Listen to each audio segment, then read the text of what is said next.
हमारे चैनल को सब्सक्राइब करें और बेल आइकन दबाएं। मेरी बेटी की सोच को मालूम नहीं कैसे उस्मान साहब ने मुनहरिफ कर दिया है। अगर उस्मान ने आपकी बेटी के दिल में जगह बना ली तो क्या होगा उमर साहब? ये नामुमकिन है यार। हिसार के लोग कैसे उस्मान की अपना ले सकते हैं? ये एक बहुत बड़ी तबाही है निकोला। अगर दूसरे तकफुरों के दरमियान तुमने अपनी साख खो दी तो हम जंग शुरू होने से पहले ही हार जाएंगे। बहुत जल्द निकोला अपना इंतकाम लेगा। सही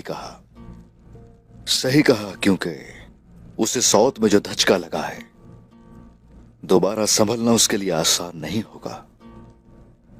उसके बावजूद हमें मोहतात रहना चाहिए। तो गाय भी वापस आ चुका है।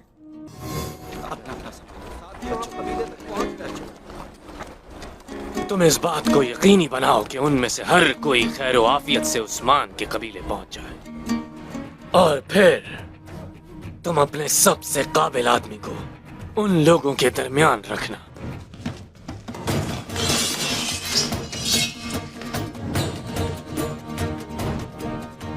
तुम्हें लगता है कि तुम क्या के कहर से बच जाओगे, पर ऐसा नहीं हो सकता। For more updates, subscribe to our channel, click the show links and enjoy watching the videos.